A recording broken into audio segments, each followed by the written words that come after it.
Hello and welcome back to PlaytechTV. This is episode 3 in our series, the final episode of our PC build-off, Tech Showdown versus Playtech.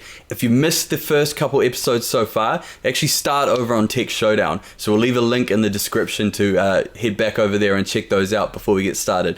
If you have watched the first 2 episodes, you're probably dying to see what happens. So are we. Let's have a look at the benchmarks that we run and see who's the winner of this build-off that we've been running. It's gonna be me.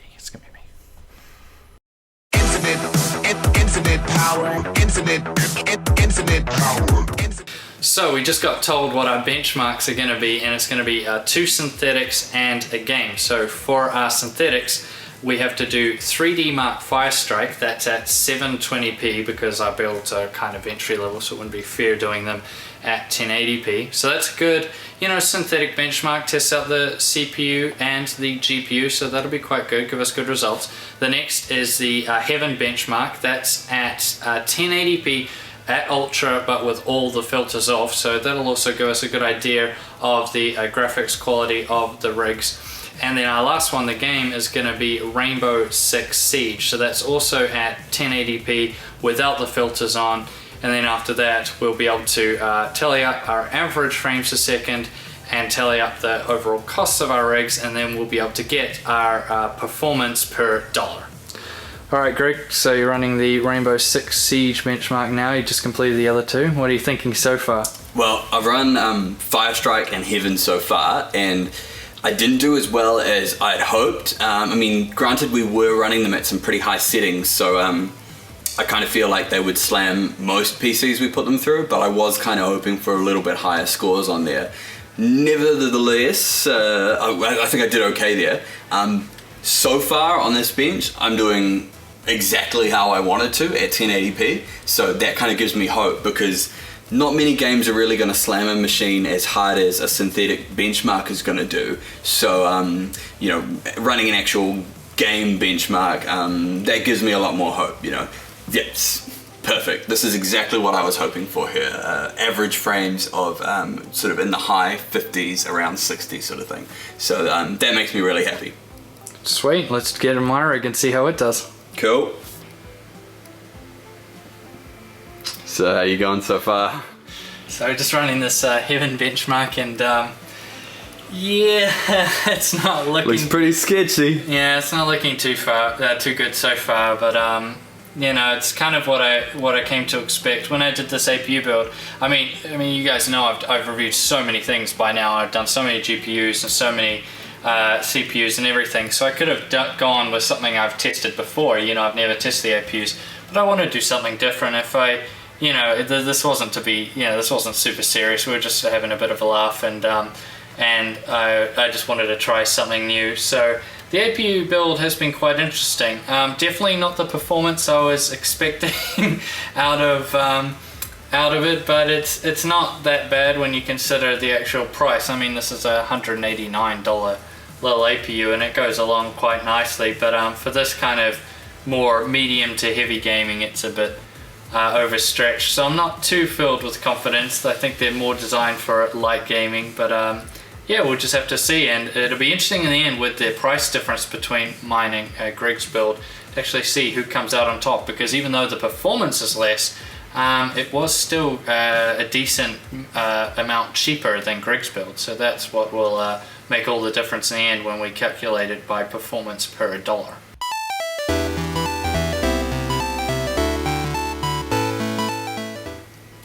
Which brings us now to the results. So as you can see up on your screen right now, it's, you know, not too close actually in the synthetic benchmarks. Greg's build completely ran away with it. This is kind of to be expected because it does have a discrete GPU, which means that, you know, it's just a bit easier.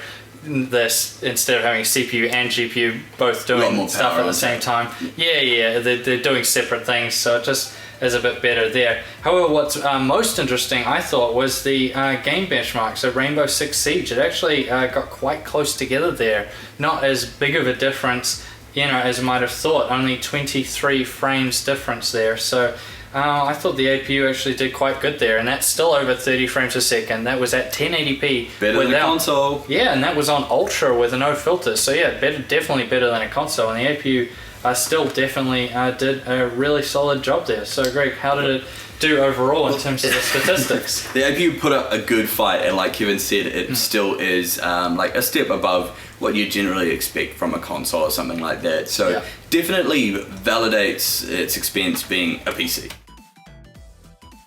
Raw performance isn't everything though, and Kevin's machine may still win if his PC turns out to be more cost effective.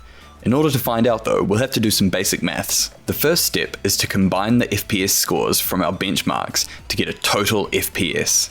The Playtech rig got 118 total frames per second, whereas the Tech Showdown rig got 63.8.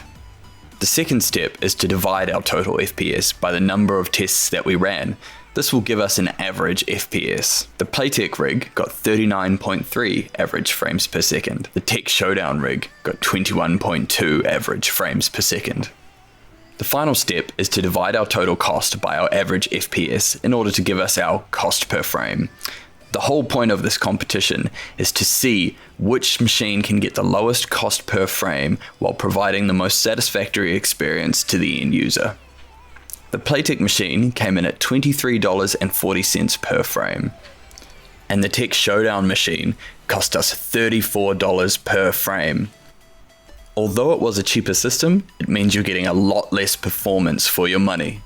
This means that the Playtech system was 24% more expensive than Kevin's, but it actually performed 59% higher in our tests. The Playtech machine is the clear winner, and it goes to prove that sometimes if you spend a little bit more, it can pay off several times over. So I think we've answered the question of which is a more viable build. Is it better to spend a little bit more when building a computer? The answer is yes, but only up to a point. You know? And I think we're actually kind of close to that point. Once we get too high into it, which is all great running stuff at 4K and ultra settings and everything like that, but realistically you're starting to get into diminishing returns when you're looking at that stuff. So I think we've answered the question. Discrete graphics and a little bit more power in the processor will carry you a lot further. We do have some cool ideas. Let us know if you'd like to follow this up. Maybe we'll chuck my graphics card, the R7 370, into Kevin's build and crossfire it. I mean, that would really answer the question of the different way we went about it in terms of mine being more upgradable. I mean, if we put Greg's graphics card in mine and then see how that does in the benchmarks, then that might give us another idea of how powerful these rigs could have been, and then that sort of sense of things. And our two different approaches to it. So that could be a cool thing. Let us know in the comment section down below if you'd like to see that. And also let us know if you want to see more series like this one, what kind of series you would like, what things you would like us to build against each other. Let us know down in the comment section below. And also subscribe to PlaytechTV if you haven't already and you like this series. And as always, we'll see you guys next time.